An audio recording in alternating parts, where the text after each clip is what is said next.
եւ նա այցելեց այո երբ նա այցելեց Լատվիայի մայրաքաղաք Ռիգա եւ այնտեղ մենք հիանալի մի հանդիպում դասախոսություն ունեցանք եկեղեցվո հարկի տակ եւ բավական հայրենիներ եկել էին եւ բոլորը վերապրեցին Կոմիտասի զգացողությունը շնորհիվ Տիկին Սահակյանի ուրեմն շատ մատչելի եւ հասանելի դասախոսության եւ երբ որ մեր սիրելի նշան Սարգսակի հետ քննարկում ենք թե այս ամիս ով պիտի կարողանա մեզ միանալ իր մտավոր այսպես ասած ճաշակը մեզ հետ կիսել ուրեմն առաջին բանը որ մտքիս եկավ Տիկին Սահակյանն էր որ վերջերս նշանակվել է նաև Կոմիտասի տուն թանգարանի կամ ինչպես ինքն է բնութագրում սիրուն բնութագրել Կոմիտասի տան տնօրեն պատասխանատու եւ ուրեմն այսօր պատիվ ունենք իրեն հյուրընկալելու մեր լսարանական երեկոյին բարի գալուստ ձեզ պրոֆեսոր հուսամ շատ հաճելի եւ տպավորիչ հանդիպում պիտի լինի մեր ավստրալիահայության համար այն համայնքի այն հայության որ միշտ հարգել է մեծարել է մշակույթի բոլոր գործիչներին հատկապես գագաթներին ինչպիսին Կոմիտասն է ես շատ երկար տարիներ առաջ այդպես պատիվ ունեցել եմ Կոմիտասի մասին խոսելու մեր սիրելի Արաքս Մանսուրյանի հետ միասին Ավստրալիայի համազգայինի սրահի մեջ այսինքն ինձ համար միշտ Կոմիտասը եղել է եւ կարծեմ պիտի լինի միշտ որպես ներշնչման աղբյուր մի յուրահատուկ եւ որպես կերպար եւ որպես ազգի հավատարիմ ծառա եւ որպես նաեւ ինչու՞ չէ արվեստի այնպիսի մի զգացողության փոխանցող, որ մեզ հայ է պահում եւ մեր հայկականությունը միշտ թարմացնում է մեր մեջ օտարամոլության, օտարաշեղության ճանապարհին մեզ միշտ այդպես հայկական զգացողության եւ գենետիկ կապվածության մեջ միշտ զորավոր է պահում։ Ուրեմն ես քանի որ կեսից պիտի մեկնեմ եւ վերջում ցավոք չպիտի կարողանամ փակման խոսք անել, դրա համար սկզբից ուզեցի շնորհակալություն հայտնել պրոֆեսորին իր ժամանակի համար, որտեվ պրոֆեսորը այսօր գիտաժողովի իր զեկույցի օրը փոխել է հատուկ ավստրալիահայության ժամանակ տրամադրելու համար, որի համար շատ շնորհակալ ենք, զգացված ենք եւ տա Աստված հուսանք, որ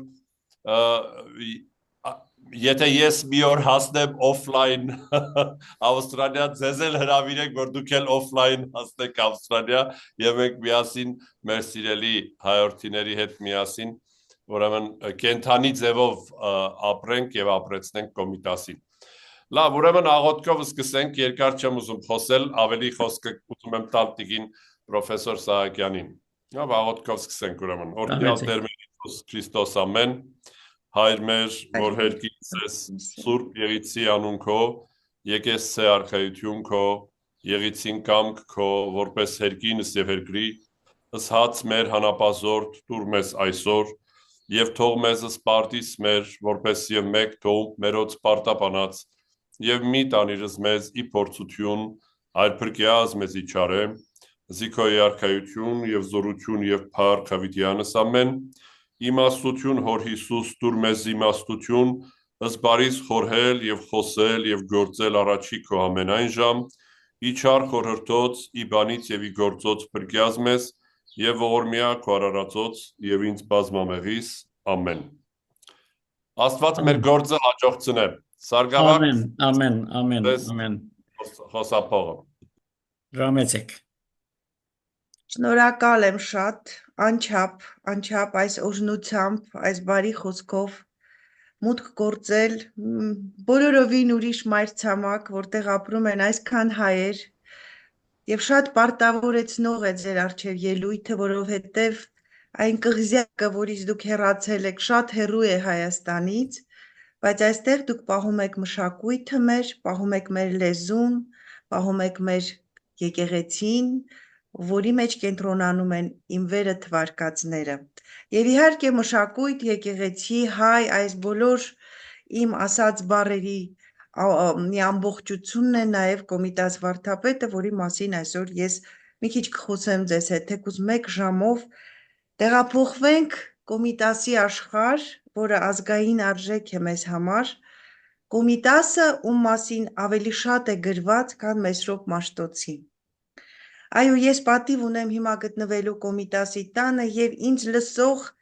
մեր ավստրալահայերին, որոնց կեսին երևի չեմ էլ ճանաչում,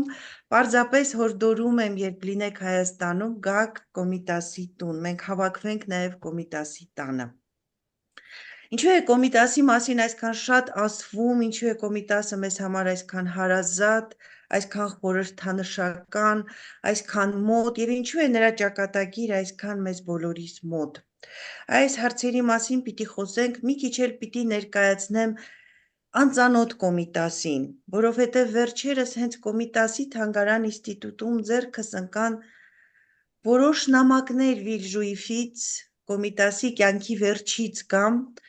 որոնք շատ հուզեցին ինձ եւ շատ տխրեցրին անգամ, պարզվում է, որ մեր վարդապետը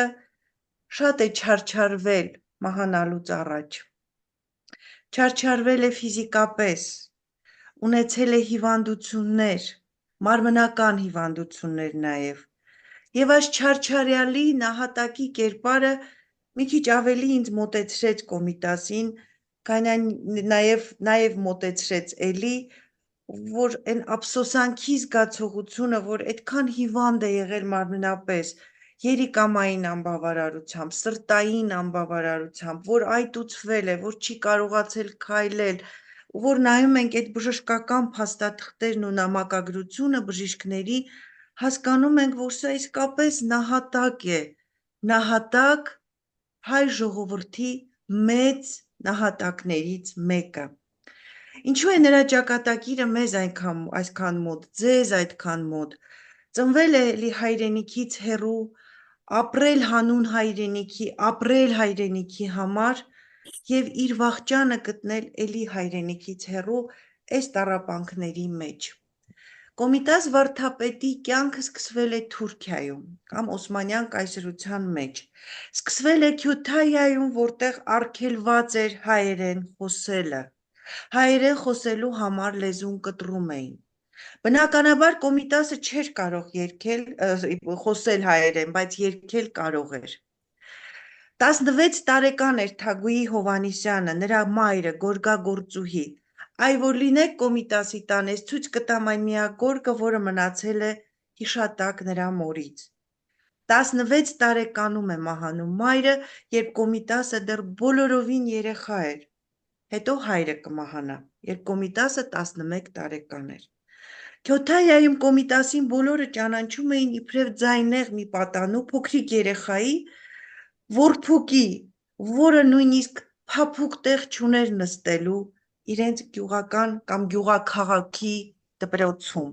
եւ շատ պատահականորեն հայ եկեղեցու Դերցակյանի կողմից, ով պիտի գար, որպեսզի ձեռնադրվեր եպիսկոպոս Էջմիածին, պիտի ընտրվեր մի երեխա եւ շատ պատահականորեն ձայնի համար, ձայնի գեղեցկության համար, երգելու կարողության համար Կոմիտասին բերում են Էջմիածին։ 1881 թվականից այլևս Էջմիածնի մայր տաճարը, Գևորգյան հոգևոր ճեմարանը, Էջմիածնի պատերը, մատենադարանը, միաբանությունը պիտի դառնան Կոմիտասի տունը։ Իսկ ավելի ուշ ամենայն հայոց կաթողիկոս Ղրիմյան հայրիկը պիտի փոխարիներ նրան այն հորը եւ հոգևոր հորը եւ առհասարակ հայրական այդ հոր կերպարը, որը Կոմիտասը շատ մանկուց կորցրել էր։ Գիտեք, միշտ խոսում են այդ սարքավակների մասին, վարդապետների մասին եկեղեցու, որ նրանք չափից ավել լուրջ պիտի լինեն, ասենց լրջություն կա նրանց մեջ, պիտի լինեն լուրջ, պիտի լինեն ուխտավոր, պիտի լինեն աղոթող, իսկ Կոմիտասը մի տեսակ բոլորովին ուրիշ կերպար էր, շատ ավելի կենսախինդ, շատ ավելի հումորով, շատ ավելի երգասող եւ ամենակարևորը երգ ձայնագրող։ գյուղերի այդ Էջմիածնում վաղարշապատում ինչ որ ծես էր լինում, Կոմիտասը ձայնագրում էր այդ երգերը։ Կոմիտասը կարող էր լսել ինչպես են երգում աղջնակները, ինչպես են երգում ծեսի ժամանակ, վիճակի ժամանակ, ինչպես է երգում աղջիկը աշխատելիս, ձայնագրեր այդ երգերը, որտեվ հասկանում էր, որ այս երգերը ուսումնասիրված չեն։ Այս երգերը, եթե ինքը չնոտագրի հայկական նոտագրությամբ, այս երգերը կկորի մի ամբողջ քաղաքակրթություն։ Ես միշտ կրկնում եմ իմ դասախոսություններին, հույների պես ժողովուրդը 60 երգ է պահպանվել անտիկ մշակույթից։ Մինչդեռ Կոմիտաս վարդապետի շնորհիվ մենք այսօր ունենք մի գանձարան, հայ երգի գանձերի անթոլոգիա, որը հրապարակված է, որը ուժ է տալիս մեր կոմպոզիտորներին, որը մեր կատարողների սեղանի գիրքն է։ Եվ Կոմիտասը սկսեց ձայնագրել ու տարբերվել նաև սարքավակներից ու 1895 թվին ձեռնադրվելով նաև վարդապետ, ինքը տարբերվում էր նաև վարդապետներից, որովհետև ինքը նաև արվեստագետ էր, երգիչ էր, խմբավար էր, ինքը ղեկավարում էր երգչախումբը եւ ինքը շատ ուզում էր կրթվել։ Այդ իսկ պատճառով Ղրիմյան հայրիկը նրան ուղարկում է Բեռլին։ Կոմիտաս վարդապետը հայ իրականության մեջ, հայ երաժշտության մեջ ամենակիրթ երաժիշտն էր։ Նա ծանոթ էր եվրոպական փայլուն կրթությանը, նա ստացել էր այդ կրթությունը Բեռլինում, ինչպես մասնավոր կոնսերվատորիայում, այնպես էլ Վիլհելմ արքունական համալսարանում, ունկնդրելով եւ փիլիսոփայություն, եւ միջնադարյան երաժշտության մասին շատ հետաքրքիր դասախոսություններ եւ հիացրել էր իր ուսուցիչներին իր մոլերանտ նվիրվածությամբ։ Գիտեք, նրա ուսուցիչը Շմիդտը ասում էր, Կոմիտասը մի մոլերանտ արևելքցի է, որ պատրաստ է ամեն նոտայի համար արյուն թափել։ Սա իսկական ազգային հերոսի նկարագիր է, սա միայն նոտա չէր, սա հայոց լեզվի համար էր կռիվը, սա հայ մշակույթի համար էր կռիվը, սա հայ մշակույթը դրսում ճանաչելի դարձնելու համար էր Կոմիտասի կռիվը, եւ այլևս նրան հրավիրում են մասնակցելու միջազգային երաժշտագիտական բոլոր ժողովների եւ հանձնախմբերի աշխատանքներին։ Սա ինչ է նշանակում, որ Կոմիտասին նկատում են, Կոմիտասին տեսնում են, իսկ նրա միջոցով ճանաչում են նաեւ հայ արվեստը։ Երբ Կոմիտասը հետ է վերադառնում Բեռլինից, նա իր հետ բերում է նորամուծություններ արվեստի մեջ։ Նա սովորեցնում է Էջմիածնում եվրոպական նոտագրություն, նա բերում է եվրոպական գործիքներ, նա ուզում է, որ Էջմիածնի ներսում, որը միակ ուսումնական հաստատությունն էր ողջ Արևելյան Հայաստանում։ Մենք պետք է պատկերացնենք նաև այն պատմական իրավիճակը, որում ապրում էր Կոմիտաս վարդապետը։ Ինքը ողջ կյանքում մնաց թրքահպատակ, եւ այն հատվածը, որտեղ գտնվում էր միաբանությունն ու Մայր աթոռը, դա վերահսկվում էր դրա աշխատանքները ցարական Ռուսաստանի, այսինքն Արևելյան Հայաստանը գտնվում էր ցարական Ռուսաստանի իշխանության ներքո եւ Կոմիտասի այս գործունեությունը Եվրոպայից բերել նորություն եւ տարածել Էջմիածնում դա խիզախում է։ Մենք մեր օրերում ենք դժվարանում այդպիսի խիզախման գնալ, իսկ Կոմիտասը մենակ մի ողջ կոնսերվատորիայի գործ էր անում։ Ինչն է հետաքրքիր, որ Կոմիտաս վարդապետի երաժշտությունն էլ է շատ բազմազան։ Երգերը նա որ հավաքում էր ժողովրդից, լսում էր, ոնց է երգում աղջիկը. Աման թելո ջան թելո, աման թելո, մեկ է տեսնում էր, որ այդ պրոցեսն է երգի կուտակվում, երգ ավելի է զարգանում, մեկ էլ տեսնում էր, որ այդ աղջիկը կարող է շուրջպար բռնել իր հասակակիցների հետ, այստեղ նա տեսնում էր հայոց ծեսը, շուրջպարը, խաղիկները, որ նրանք երգում էին, եւ այս ամբողջ երգերը ձայնագրելով նա ոնց որ թե թղթին էր հասցնում հայկական ավանդույթը։ Այդ ավանդույթի մեջ, որտեղ կար երգը, պարը, աղջիկների հեզաճկուն շարժու ձևը, եւ վերջապես այդ գեղեցկագույն ծեսի մեջ երաժշտությունը, հայկական, անզուգական երաժշտությունը։ Այսա ձայնագրելով Կոմիտասը սկսում էր մշակել, հասկանալ, թե ինչպիսի կառույցներ են այդ երգի մեջ, Չէ որ դա արևելյան մուղամներից տարբեր են այդ կառույցները։ Եվ եկավ մի հանճարեղ եզրահանգման, որ հայկական երգը ծնվում է հայ խոսքից, որ երաժշտության զարկերակը լեզուն է, հայերենը։ Ու երբ որ ես սկսեցի իմ խոսքը նրանով, որ Կոմիտասը չգիտեր հայերեն, որտև լեզուն կտրում էին հայերենի համար, հետագայում Կոմիտասը մայրաթոռում ուսումնասիրում է ոչ միայն հայերենը իր ճյուղերով, Կոմիտասը տիրապետում էր ֆրանսերենի, Կոմիտասը տիրապետում էր ռուսերենի, Կոմիտասը ռուսերենից հայերեն թարգմանում է Նիկողայոս Մարի աշխատությունը։ Կոմիտասը Գերմանիայում ուսումնասիրեց և տիրապետեց գերմաներենի, այսինքն հանճարեղ մարդ, մտավորական, արվեստագետ, որը եկավ այն եզրակացության, որ հայերեն լեզուն զարկերակն է հայ երաժշտության, ամեն երաժշտություն կծնե այդ ժողովրդի երաժշտական ելևէջեն։ Այս հանճարեղ բանաձևից էլ դուրս բերեց մի ուրիշ հանճարեղ բանաձև, որով ապրում են մեր երաժիշտները։ Հայն ունի ինքնուրույն երաժշտություն։ Եթե մենք միայն այս նախադասությունը բացենք Կոմիտասի,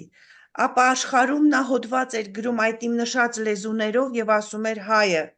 ու աշխարհ ուզում էր ճանաչել հային։ Հայը ունի ոչ միայն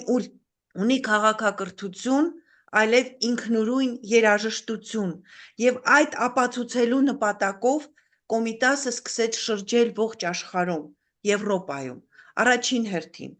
Արևելյան Հայաստանի մշակութային կենտրոն հանդիսացող Թիֆլիսում, փայլուն համերգներ 1905 թվականին, և վերջապես Փարիզը, որը համարվում էր աշխարհի մշակութային կենտրոնում,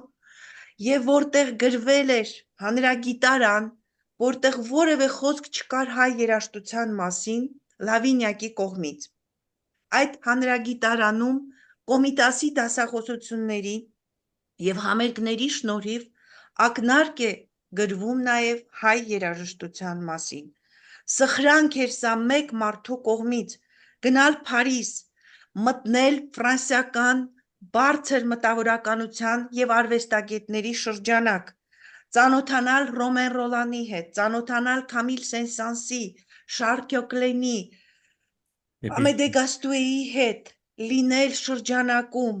և ցույց տալ հայ երաժշտությունը, որի մասին կգրեն La Mercure Musical, Le Monde Musical, Aurore, բոլոր թերթերը ֆրանսալեզու և Փարիզի, և մյուս քաղաքների, և Բելգիայի։ Սա մեծագույն հաղթանակն է մեր երաժշտության, մեր արվեստի Կոմիտաս վարդապետի շնորհիվ։ Իսկ գիտեք ինչպես էր ինքը ասում, որ տարբերություն կա հայ երաժշտության, օրինակ, ինչով է տարբերվում հայ երաժշտությունը պարսկականից, արաբականից, թուրքականից։ Կոմիտաս վարդապետը երգում էր հայ երգը, ասում էր տեսեք կառույցը. Հովարեք սարեր ջան, հովարեք։ Վերջացավ։ Այս մի քանի քիչ նոտայի և շատ ասելիքի մեջ մենք տեսնում ենք այդ մրմունջը, որ նստած լեռան մեջ երգում ենք ցածր ձայնով, որտեղ ինչքան էլ բարձր երգենք, լեռները չեն կարող թողնել, որ մեր ձայնը բարձր արձագանքի։ Ու մեր երգը լինի դա հոգևոր երգ, լինի դա աշխարհիկ երգ, միշտ նման է մրմունջի ու աղոթքի։ Մեր մեծ մայրերն էլ են այդպես երգել։ Մեր երգերը բարձրագոչ չեն։ Մեր երգերը գնում են դեպի ներս, դեպի խորքերը։ Այ Կոմիտասը մեզ հարազատ է դրանով, որ նա երգի ամեն ինտոնացիայի մեջ մենք տեսնում ենք մեր ներքին արյան աշխատանքը, մեր ներքին ձայնը, մեր մրմունջը, մեր աղոթքը, մեր ներքին խոսակցությունը Աստծո հետ։ Եվ Կոմիտասը հետո երգում էր թուրքական երգ, մուղամով, ասում էր, տեսեք, սա թուրքական է, եթե իհարկե հասկանում էին և հասկանում էին, որ արևելյան է, ընդհանուր արևելյանի մեջ էին փորձում տեսնել, իսկ Կոմիտասը ասում էր, չէ, մեր երգը արևելյան չէ,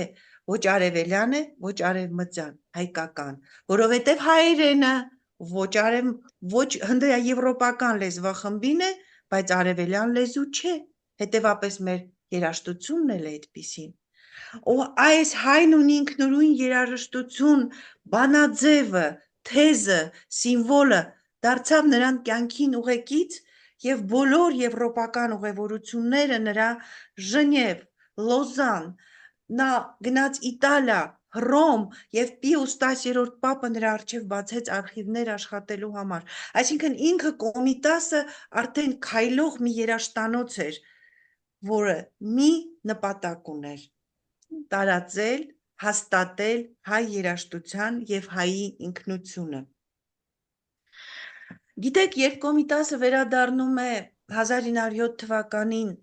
Մայրաթոր, Ղրիմյան հայրիկը մահացած էր այլևս եւ շատ բան է փոխվում։ Սա բարդ հարց է, սա ուսումնասիրության հարց է, սա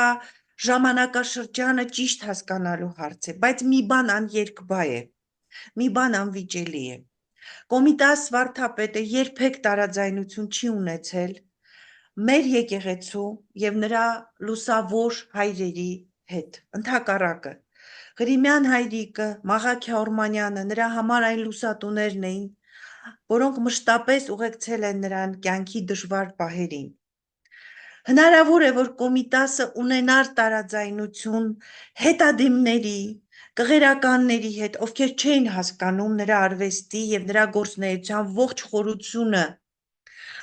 որոնք կարող էին սահմանափակել նրա գործունեությունը։ Այդ իսկ պատճառով Կոմիտաս վարդապետը 1910 թվականից այլևս դուրս է գալիս Էջմիածնից եւ չի վերադառնում։ Մեկ անգամ միայն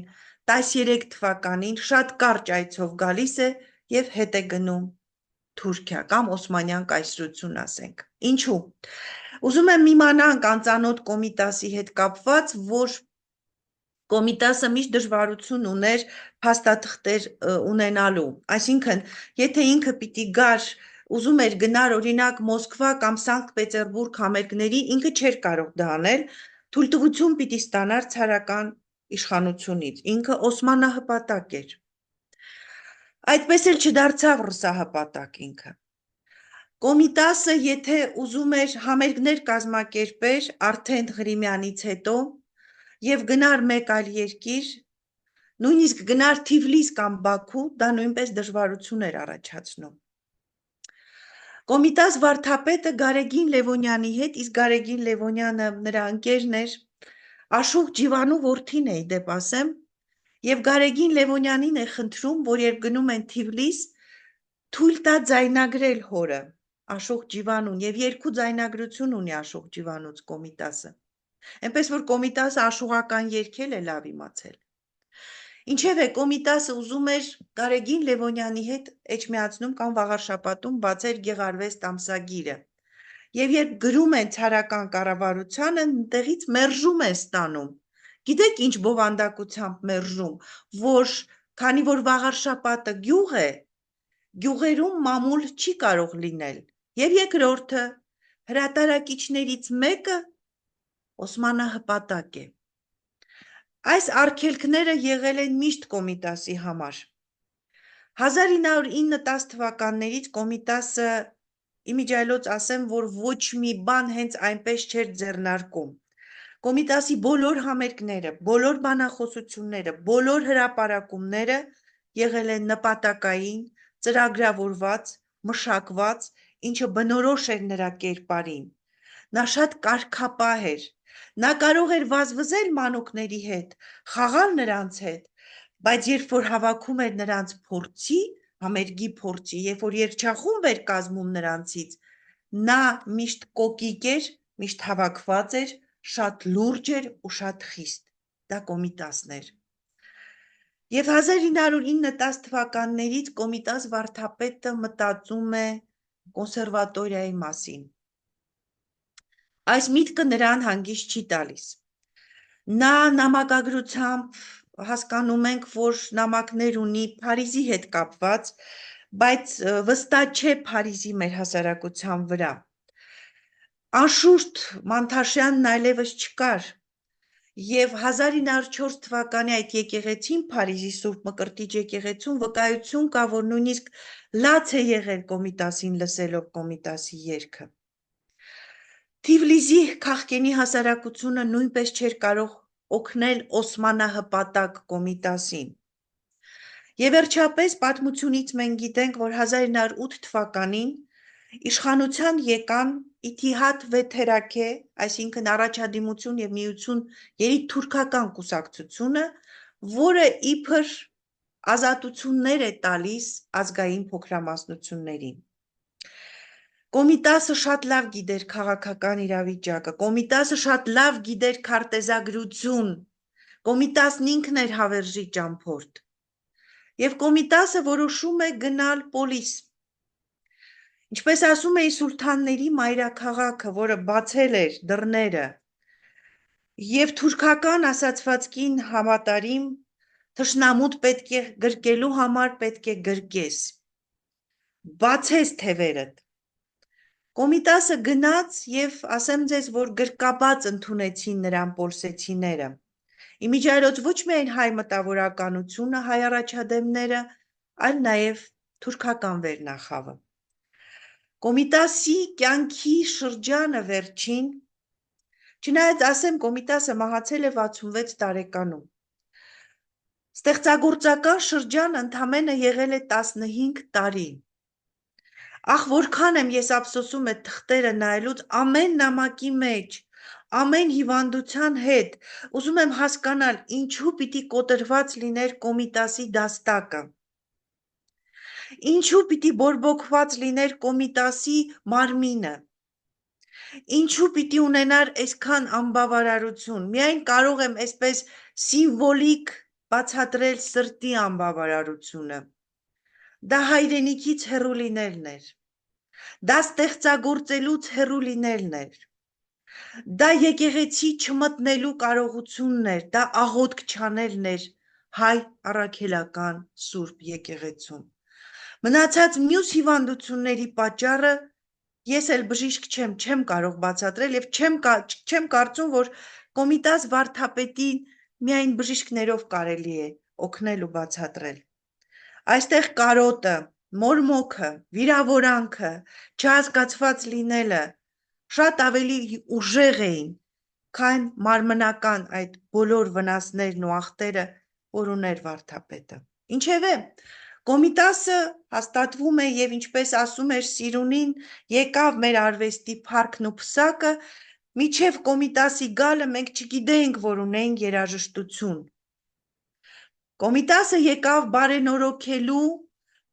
թուրքական կամ պոլսի եկեղեցիներում հնչող կլկլոցը, հայկական եկեղեցիներում,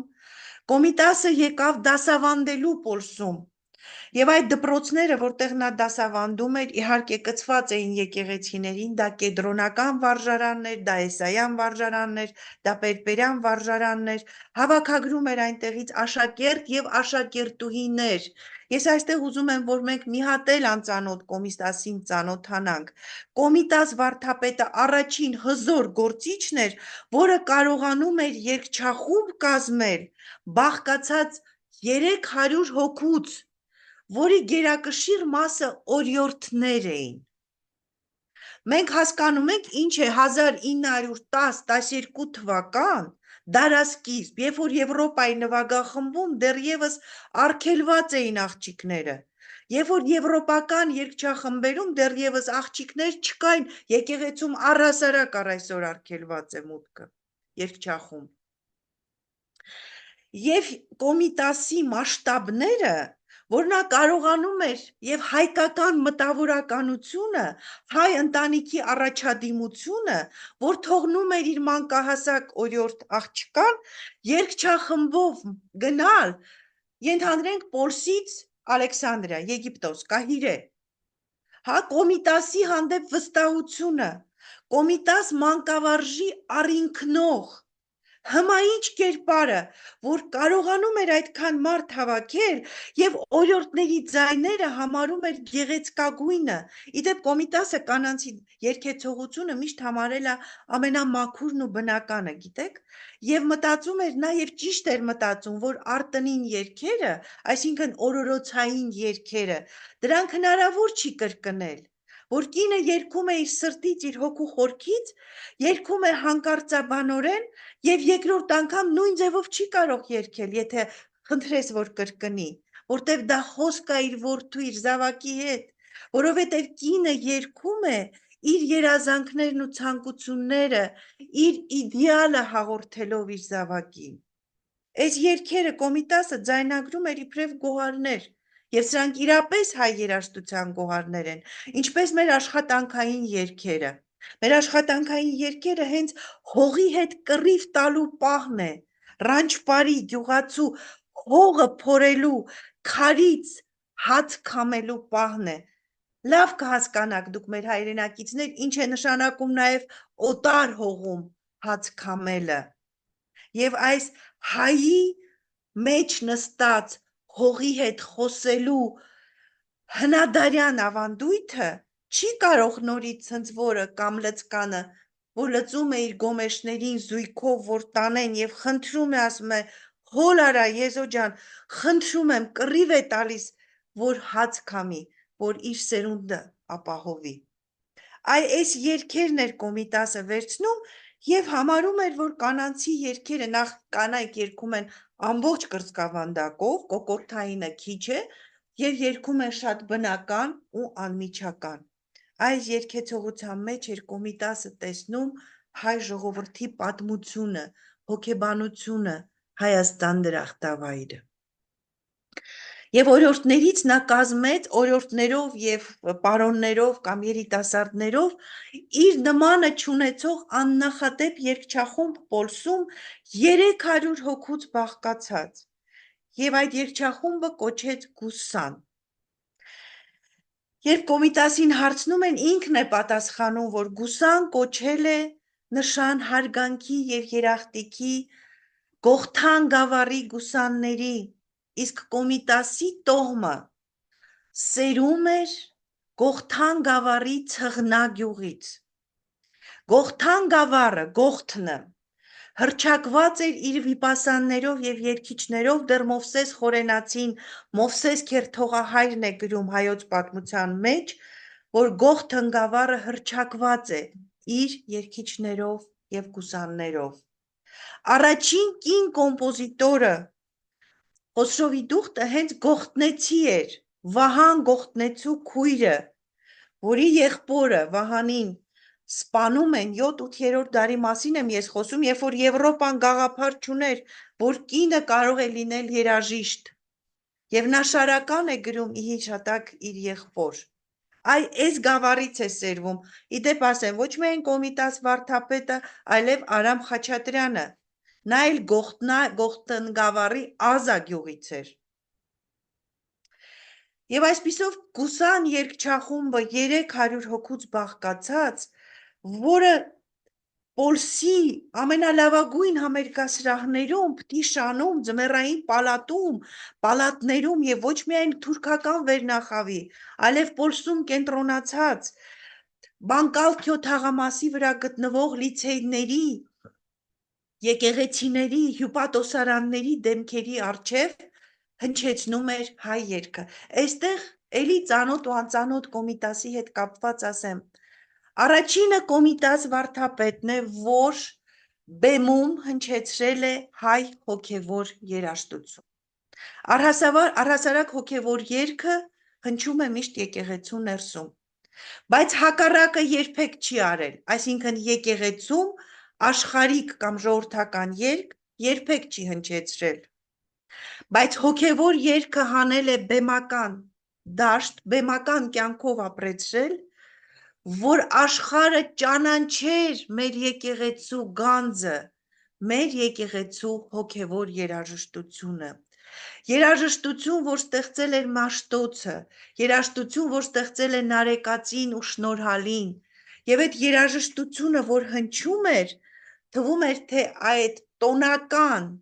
համերգային դահլիճը լցվում էր աստվածային շնչով։ Դա այն շունչն էր, որ բերում էր Կոմիտաս վարդապետը։ Դրա համար նրա համերգներից հետո, տեսեք, մենք ունենք մի քանի ձայնագրած երգ Կոմիտասի, բայց այն, ինչ ես խոսում եմ, այն, ինչի մասին կիսվում եմ ձեզ հետ, դա հուշագրությունից է, դա տպավորություն է, դա նամակի մի տպավորություն է, դա եվրոպացի մի կնոջ լաց է, որը այդ երգերից ոգևորված սկսել է լաց լինել։ Այսինքն այս երգերը ունեցել են մոգական ազդեցություն լսարանի վրա։ Ու պատկերացրեք այդ դահլիճը, փառահեղ դահլիճ, 300 հոգանոց գուսան երգչախումբը, տղաներ, աղջիկներ, գեղեցկագույն, կիրթ օրիորդներ և պատանիներ, երիտասարդներ բարձրանում են բեմ և հնչում է խորհուրդ խորինը։ Ամբողջ դահլիճը լցվում է հայկականությամբ, ամբողջ դահլիճը լցվում է հայ աղոթքի հզորությամբ, երաժշտության միջոցով, ընդ որում խորհուրդ խորին, որը բազմաձայնել է Կոմիտաս վարդապետը, իսկ իր բազմաձայնությունը առանձնահատուկ է, որովհետև ինքը բազմաձայնում էր հայ լեզուն հասկանալով, գրափարի շեշտադրությունը հասկանալով և հասկանալով այդ երաժշտության մեջ ինչպես կարելի է ձայները կրկնապատկել։ Դա նման էր մեր աչքարերի մետաքսահյուս գծերին, որ դժվար է բռնել, ու այդ բազմաձայնության մեջ, խաչքարերի այդ հյուսվածքի մեջ մենք հստակ տեսնում ենք խաչը։ Կոմիտասի երաժշտությունն էլ այդպիսին, ձայների բազմաձայն հյուսվածքի մեջ մենք հստակ լսում ենք այդ միաձայն խորհուրդ խորինի խորհուրդը, խոսք առ Աստված։ Պոլսի համերգները փառահեղ էին, այն աստիճան, որ Կոմիտասը հետո այդ խմբերով գնում է Ալեքսանդրիա, Կահիրե, Ալհամբրա դահլիճում Ալեքսանդրիայի տված նրա համերգը այնքան է տպավորում, որ նույնիսկ արաբական թերթերն են արձագանքում այս երաժշտության և խմբերգային բարձր կուլտուրայի մասին։ Նորից եմ կրկնում, դուք որ հարցնեք, ես կդժվարանամ ասել, արդյոք Եվրոպայում այդ պահին կար այդ քանակի և այդ որակի երգչախումբ, կդժվարանամ ասել։ Եվ առաջինը, որ բացում էր կոնսերվատորիա, Կոմիտասը գնաց Պոլիս, որ բացի կոնսերվատորիա, ոգևորվեց, ես ձեզ ավելին ասեմ, Պոլսի շրջանը, գիտակցական շրջանը, որ մենք համարում ենք 10-ից 15, 16 թվականները, Կոմիտաս վարդապետը հստակ ծրագիր ուներ կոնսերվատորիա բացելու, ուներ նաև կանոնադրություն, նույնիսկ վայրը, որտեղ պետք է լիներ այդ կոնսերվատորիան։ Եվ դրա համար իր նամակներում Կոմիտաս վարդապետը գրում է, որ ինքը ստիպված է հարաբերություններ ունենալ թուրքական վերնախավի հետ, որ նրանք հնարավորություն ստեղծեն իրականացնելու իր բաղձալի երազանքը, բացելու կոնսերվատորիա հայ երիտասարդների համար, բացառապես, այսինքն նա մտահղացնում էր բացել երաժշտանոց հայկական, Պոլսի սրտում։ Կոմիտասը ապրել է Բանկավթյո թաղամասում, բանկիրների թաղամասում Պոլսի։ Կոմիտասը եղել է վերջին սուլթանի որդու Մեչիդ Սուլթանի կնոջ և երեխաների երաժշտության ուսուցիչը։ Ինքը սուլթանի որդին անձամբ Կոմիտասին հրավիրել է իր պալատ։ Նրանք երկար զրուցել են Կոմիտասի հետ գերմաներեն։ Ինքը սուլթանը նաև նկարում էր և խնդրել է Կոմիտասի ընկերոջը, իմիջիայլոց այսօր հենց Փանոս Թերլեմեզյանի հիշատակի օրն է,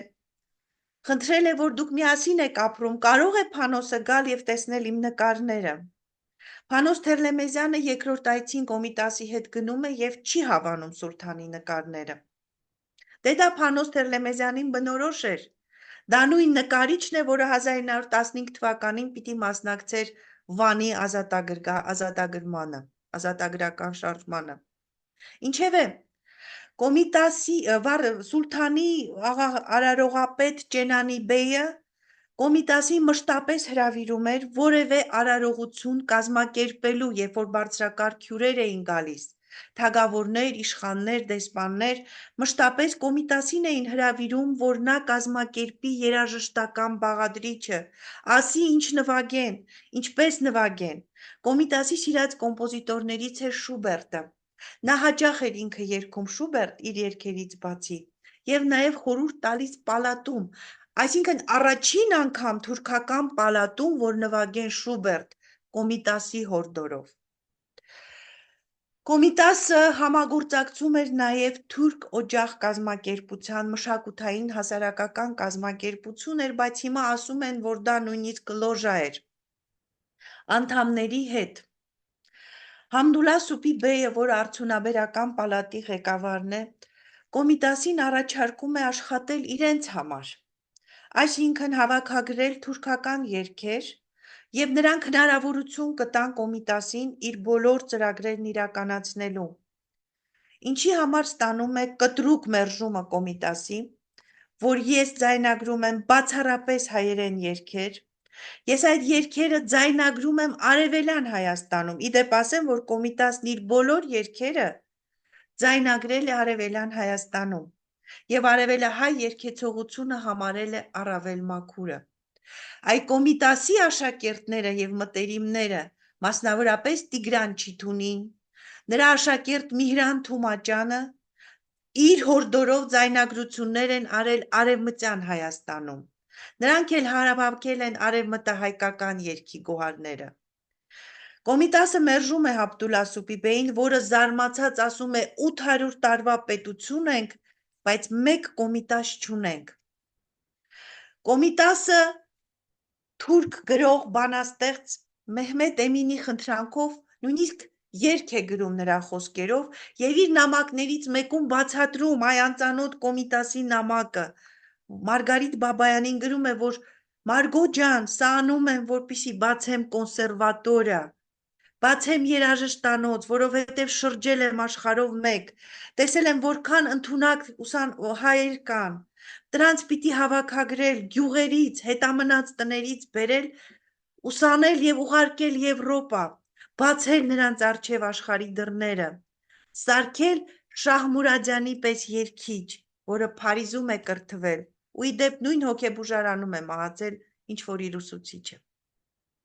Եվ փաստորեն Կոմիտասը ասում է, որ իմ հարաբերությունը թուրք վերնախավի հետ միայն այս նպատակով է՝ բացել կոնսերվատորիա։ Երբ կարդում ես Կոմիտասի կոնսերվատորիա բացելու ծրագրերը, ապշում ես, սա միջազգային լավագույն կոնսերվատորիայի այսօրվա ծրագիրն է,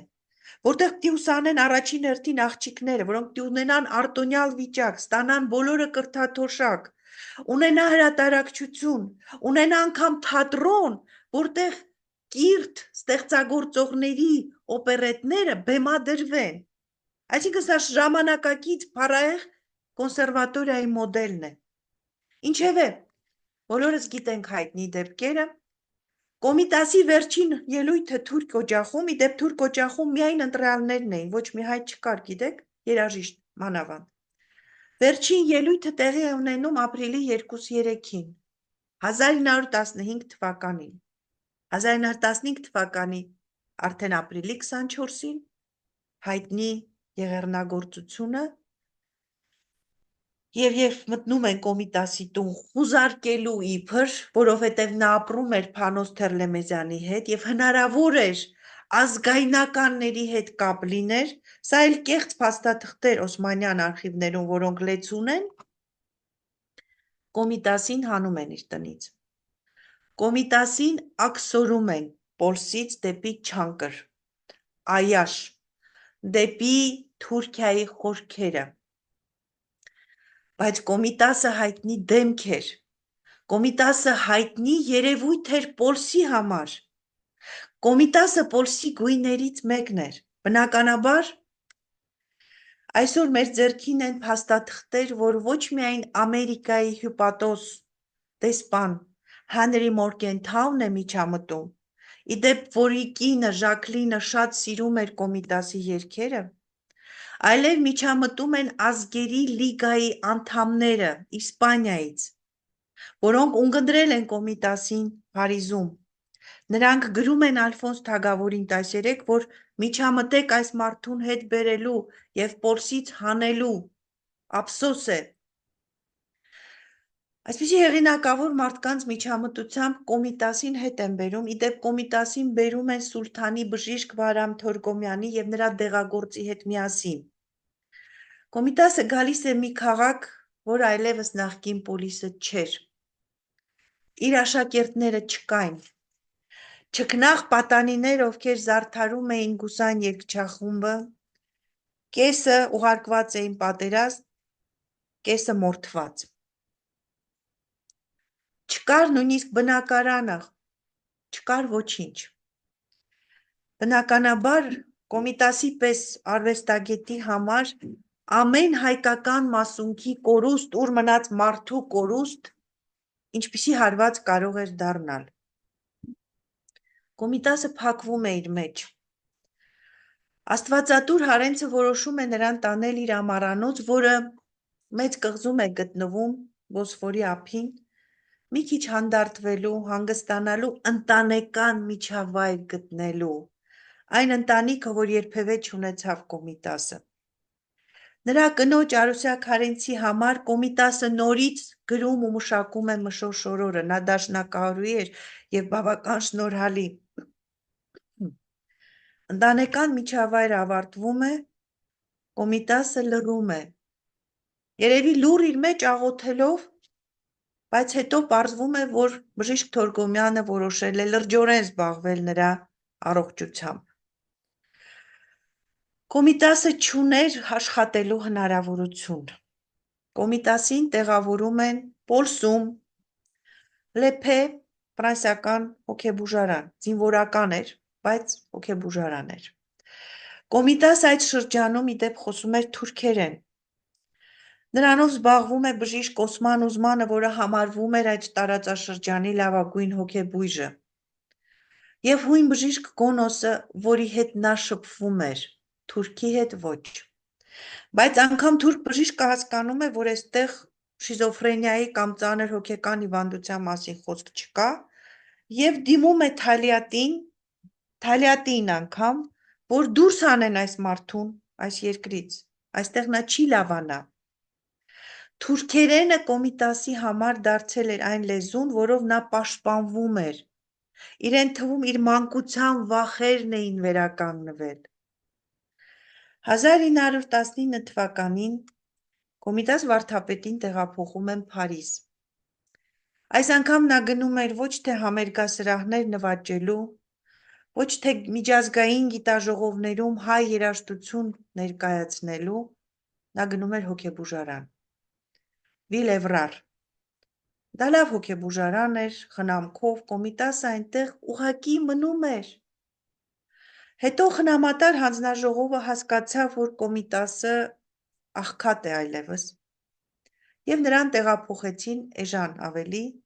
Վիլժուիվ հոգեբուժարան։ Փարիզից քիչ հեռու, երկար ու ձիգ 20 տարիներ տևեց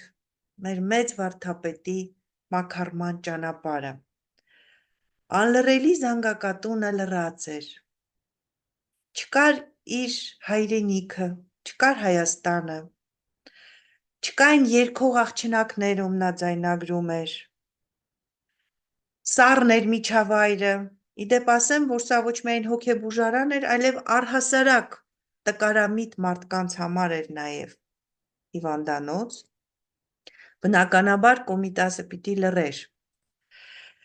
Քչերին էին թույլ տալիս, նրանով զբաղվում էր արդեն խնամատար հանձնաժողովը, երգչուհի Մարգարիտ Բաբայանը,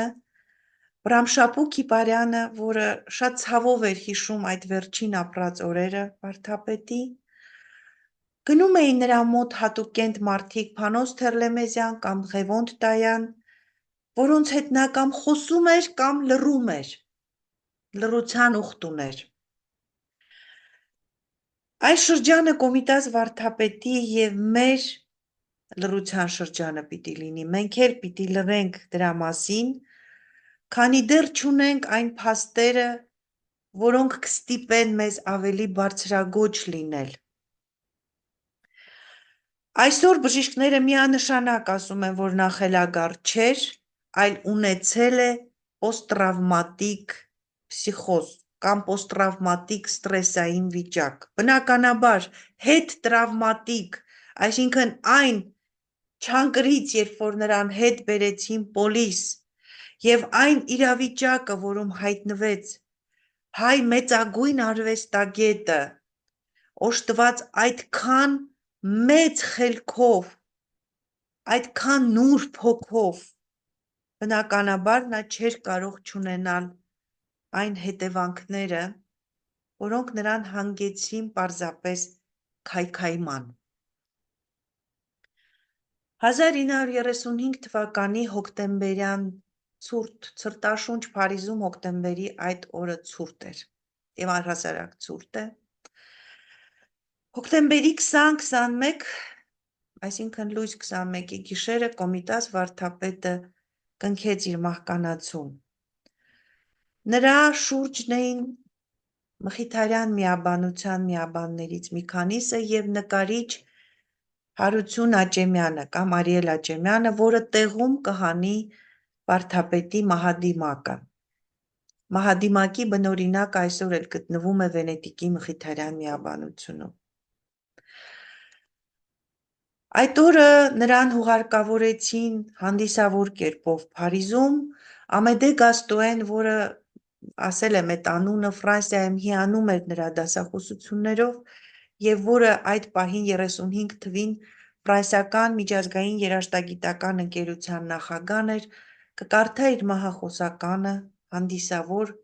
իր խոնարհումը կտա մեծ երաժշտին եւ գիտեք բերելն էլ նրա պիտի նա գար հասներ Հայաստան։ Դրա համար պիտի Չարենցը խնդրեր Խանջանին, որ վերջինս խորհրդային ստալինյան ռեժիմի մեջ դիմեր Բերիային, թույլտվություն ստանալու վերջապես նրա չարչարված հոգին ու մարմինը հանգրվանելու համար իր հայրենիքում, սրտաչափ իր Հայաստանում։ Հայ բարեգործական ընդհանուր միության շնորհիվ Մարսելով Բաթումիով ջրային ճանապարհով 1936 թվականի մայիսի 12-ին Կոմիտաս վարդապետը գալիս է հայրենիք։ Իհարկե նրա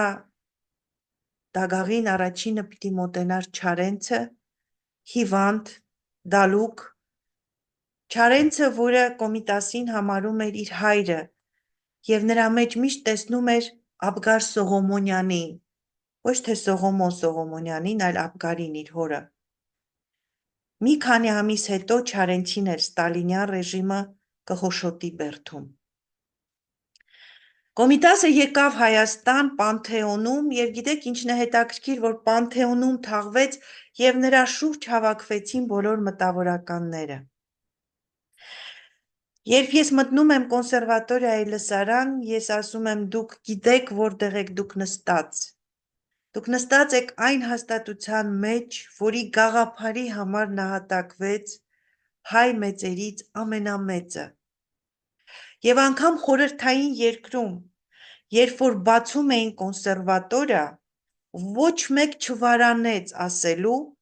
որ այն պետք է կրի Կոմիտասի անունը։ Սիրելիներս, հայրենակիցներս, այսօր էլ Կոմիտասի շունչը թևածում է մեզ վրա, ապրում է մեզ համար։ Սա միայն մարդ չէր, որ նահատակվեց, հուսանք կսրբադասվի նաև, սա սիմվոլ է մեզ համար,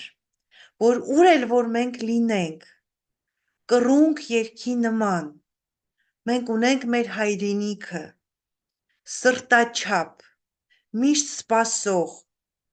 միշտ իր սրտի ներսում Կոմիտաս ունեցող։ Ես ուզում եմ, որ մենք այս ձևով էլ ավարտենք մեր դասախոսությունը։ Շնորհակալ եմ։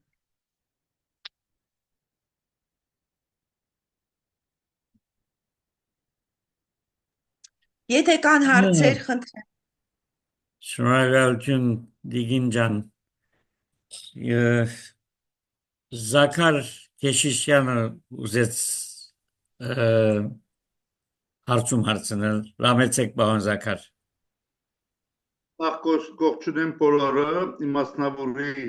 մեր դասախոսուհին այսօրվա, իմ երբեմնի դասընկերուհին եւ կոնսերվատորիայի ուսանողական մեր ուսանողական խորհրդի ադենաբեդուին եւ այս շատ գեղեցիկ դասախոսության առիթով շնորհակալություն հայտնել, միաժամանակ շնորհավորել զինք իր նոր բարդականության մեջ, իր նոր ճաշտոն բարը չեմ սիրել, բարդականության մեջ վստահ եմ, որ ծերնասորեն գվարե եւ կոմիտասի գիտությունը նոր թափ կստանա նաև իր ներդրումով։ Ես կանի հարցում ունիմ, առաջինը չեք կար, որ թուրքը մեղավոր է, բայց թուրքը գմնա թուրք, բայց հայերը եւս մեծ ցանկ եւ շատ մեծ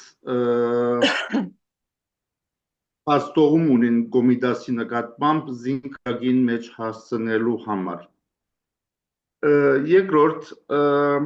Ռուբեն Գնյազյան, մեր դասընկերներն Արժանտինի Ռուբենը, եթե կհիշեք, որ հիմա Փարիզ կապրի, այցելած է Էրվարդի հոգեբուժարանը եւ ինձ գրած է, որ այդ շենքի մեջ, որ ժամանակին թիվ 1 շենք կոչված է եւ Կոմիտաս 1919-ին 21 ապրած է, բավական փաստաթուղթեր նկարած է եւ գսե հսկայական ուղղակի իր գրած է ինձ հսկայական աշխատանք մեզի կսպասե, խենտանալիք է, ինչ թափթփածություն, ինչու այս ամենը չեն ըրած ժամանակին, արդյոք դերյակ եք այս մասին, ես ամիջապես հիմա Ռուբենին պիտի կրեմ, որ արդյոք կապ հաստատած է ցեզի հետ, որտեղ Կոմիտաս տուն-թանկարանը ընելիք ունի կնշանակե ինստիտուտը հոս եւս եւ արտոնություններ ձեռք դրված են եւ ինք արդեն բավական նկարահանումներ կատարած է։ Չեմ ուզեր ուրիշ հարցումներ ալգան, բայց չեմ ուզեմ ուրիշներուն արիտ տալ, պիտի խնդրեի, եթե անդրադառնայիք այս երկու։ Շատ շնորհակալ եմ, Նախսակար ջան, շատ զգացված եմ, որ այսօր մեզ հետ էիր։ Ընկերները չեն լինում երբեմնի, դուք հիմա էլ իմ ընկերն ես, դու հիմա էլ իմ ընկերն ես։ Մենք հիմա էլ ենք ընկերներ եւ պատասխանեմ վերջից գալով կապված Ռուբեն Կնյազյանի հետ, ուրեմն Ես երբեմնի ընկեր չեմ, երբեմնի 10 ընկեր։ 10 ընկեր, այո, լավն էր։ Ասեմ ձեզ, ուրեմն ասեմ քեզ Զաքար ջան, Ռուբեն Կնյազյանի հետ ամիսներ շարունակ դու Կահարի մասին է խոսքը, մենք կապի մեջ ենք։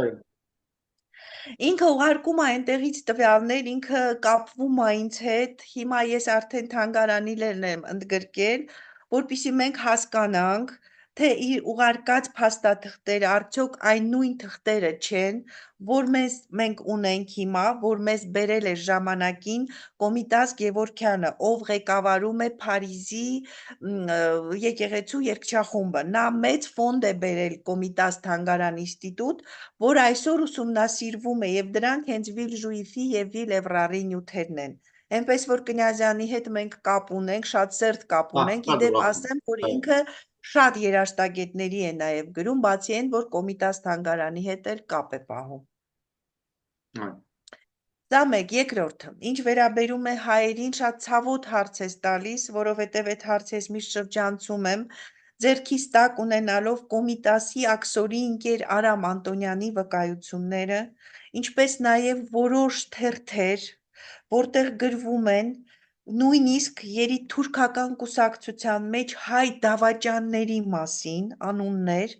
ովքեր հենց կոնկրետ ցույց են տվել այն տեղերը, որտեղ գտնվել են մեր մտավորականները, սա մեկ։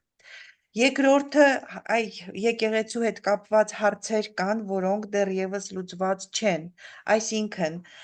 հասկանում եմ հալածանքները, հասկանում եմ խորհրդային շրջանը, որ անհնարին էր հարցում անել եւ իմանալ օրինակ Փարիզում ինչպես է իրեն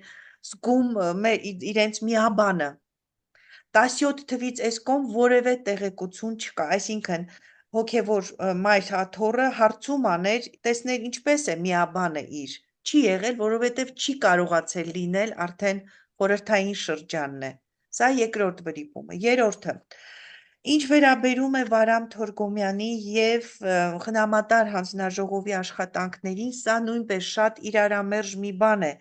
որովհետև 21 թվականին ստեղծվել է, դուք ինձանից լավ գիտեք, Թամարը գրել է դրա մասին, 21 թվականին Թիֆլիսում ստեղծվել է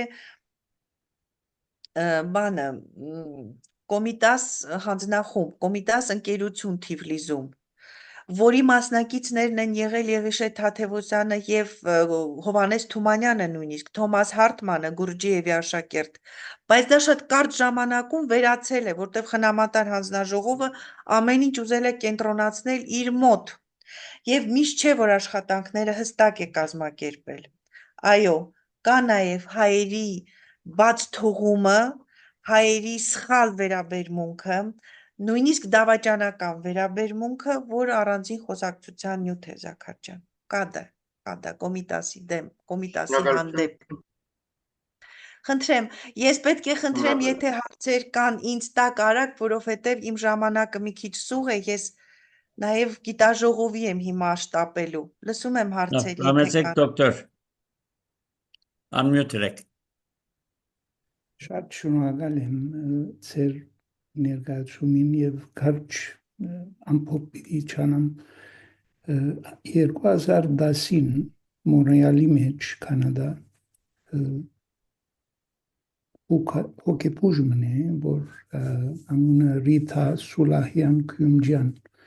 գիրք հրադարագեց անգլերենով ուսումնասիրություն մնե Կոմիդասի կյանքի վերջավորության եւ այդ եզրակացության գուքավոր psychotic depression էր եւ թշփախտաբար այդ շրջանին 1940-ներուն էր որ իսիթին մեջտե լավ որ այդ վիճակը զանր հոգեվիճակը դեռ օգտակար էր բայց թշփախտաբար ինքը մահացավն է 30-ական էր ալ այդ ինչ որ բադայեցավ այդ գիրքը վիճուի եւ այդ ամեն դերերը բաղան որոնք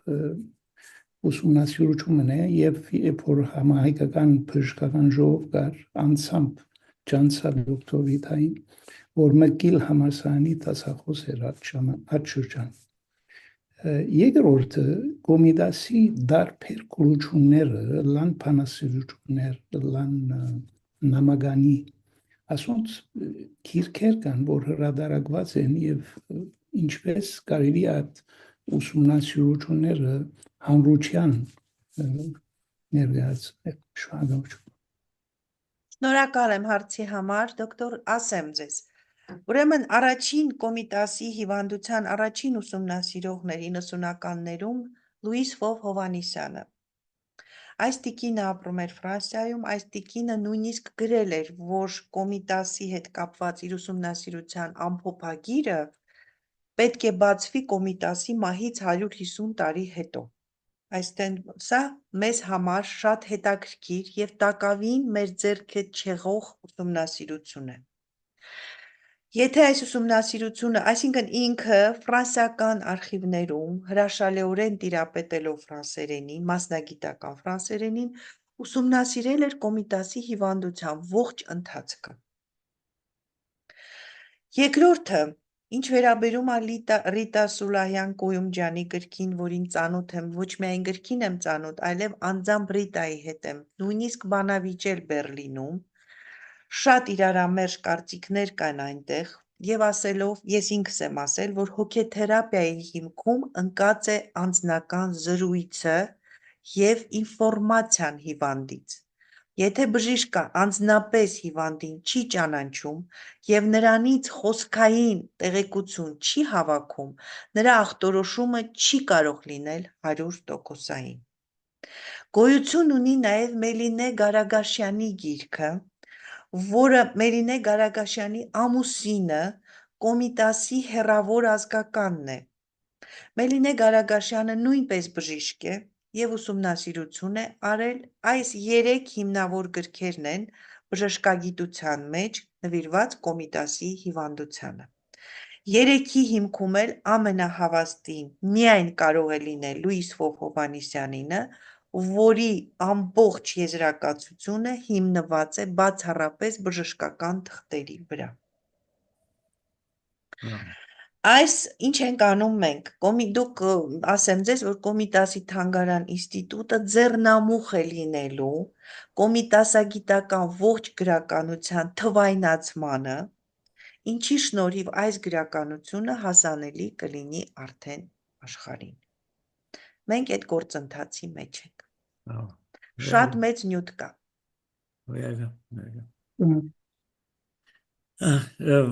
Քանի վայրկյան ունիք տիկին։ Ինչքան ես ունեմ դեռ 10 րոպե։ 10 Խնդրեմ, րոպե։ լսում եմ։ Լավ, Ռամեցեք։ Հարցեր կան։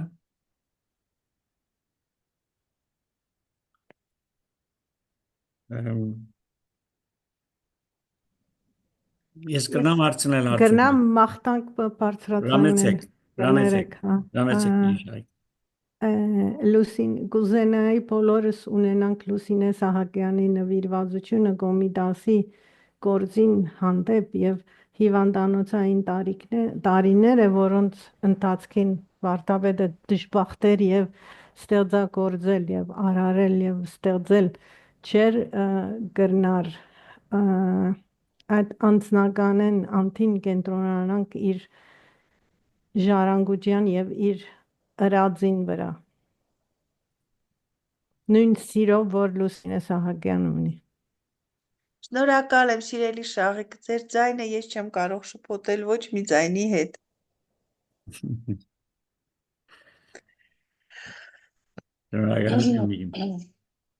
Այլ հարցեր։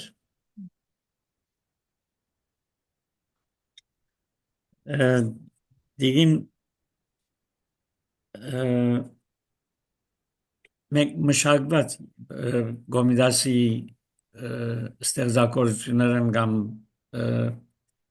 երկերեն Ասլամազյանի միջոցով եկած երկեր կան։ Մնացածները ուր են, ինչ կլան եւ ձեր ինստիտուտը, ձեր բանը թանկարան Տունը, Կոմիտասի տունը։ Դոնը ասենք, այո, ինչ կնա այդ ուղղությամբ։ Ուրեմն ձեզ ասեմ, որ առաջին խումբը երաժշտական, որ կրել է Կոմիտասի անունը, դա հենց Կոմիտասի անվան քառյակն է։ Եվ նրա թավջութակահար Ասլամազյանի մշակած մեղեդիները։ Այդ կվարտետի, հա։ Հիմա Կոմիտաս, այս մշակել չմշակելու հարցը ես ուզում եմ այստեղ սպառենք եւ թանգարանը ասեմ, որ բոլոր մշակումները ազգագրական մեղեդիների ընդունելի են։ Այսինքն,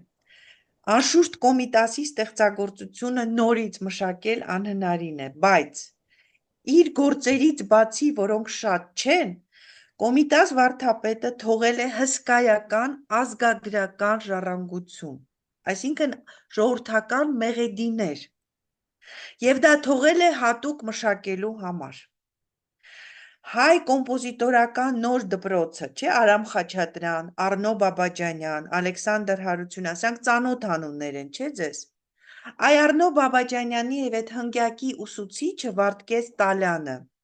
իր ուսանողներին հատուկ տալիս էր Կոմիտասի ազգագրական գրառումները, որպեսզի նրանք մշակումներ անեն։ Եվ եթե Կոմիտասի մեղեդին հայտնվում է կոմպոզիտորական ստեղծագործության մեջ, դա հենց այն մեղեդին է, որ Կոմիտասը ինքը արել է եւ տվել է նաեւ կոմպոզիտորներին, որ նրանք էլ անեն։ Դրա համար մենք Կոմիտասին ասում ենք Հայ ազգային կոմպոզիտորական դպրոցի հիմնադիր։ Սրանով նաեւ երգիչ, խմբավար, մանկավարժ, երաժշտագետ, բանահավաք։ Կոմիտասի մեղեդիները հնչելու են Կոմիտասի տանը։ Վիլի Սարգսյանի փոխադրմամբ, Անդրեասյանի մշակմամբ, Սարաջյանի մշակմամբ եւ բոլոր մյուս են հեղինակների, պրոֆեսիոնալ կոմպոզիտորների, ովքեր անդրադարձել են ազգագրական գրառումների։ Շատ բարի, շնորհակալություն։ Ձեզ եմ շնորհակալ։ Այո։ Այլ հարցեր կան։ Հարցուցեք 15 րոպե ունի դիգինը։ Այո, համեցեք Գայանի։ Բարև ձեզ, շատ շնորհակալ եմ ձեր ելույթի համար, շատ հետաքրքիր էր։ Ես ինքս ավարտել եմ կոնսերվատորիան եւ կուզեի մի հարց կապված սրբադասման հետ, քանի որ դուք արդեն տնօրեն եք եւ մեծ միսիա կա ձեր ձեռքին, դուք աշխատում եք մեր հոգեոր հայրերի հետ, էջմիածնի հետ, քանի որ սրբադասությանը առաջի հերթին պետք է իրանք ձեռնադրում անեն, ինչ որ աշխատանքներ կատարվի եւ ինչ որ խորհուրդ ստեղծեն, ինչ որ բան արվում է, թե ինչպես միշտ ուրիշ բաներով ենք զբաղված։ Չէ, ուրիշ Որտեղ բաներով չէ, զբաղված։ ձեզ չի վերաբերում զբաղված։ եկեղեցիականներին է վերաբերում, թող ոչ մեկ չնեղանա, բայց անկեղծորեն պետք է ասել, որ շատ անցել է 100 տարի ու էլի նույն դավաճանություն այսօր ցանկացածին կարող են վաճառել փողով, նույն բանը եղել է 100 տարի առաջ, ամեն ինչ նույնությամբ կողմում է, խնդրեմ, որ ձեր հարցումները Գոմիդասին վերապերին։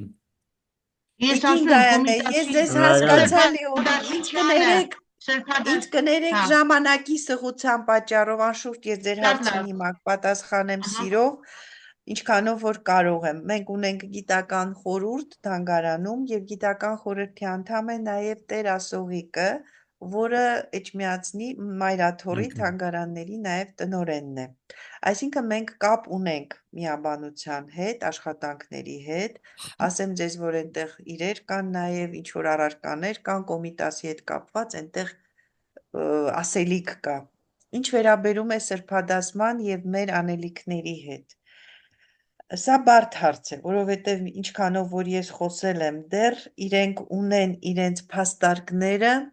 ըստ որի դա կբարդացնի Կոմիտասի սրբադասման ընթացքը։ Բայց այն, որ եղել է խոսակցություն եւ եղել է լուրջ խոսակցություն, այսինքն սեղանին դրված է եղել այդ հարցը, դա նույնպես աներկբա է։ Ես ձեզ ասեմ, որ Կոմիտասը բավական աշխարհիկ մարդ էր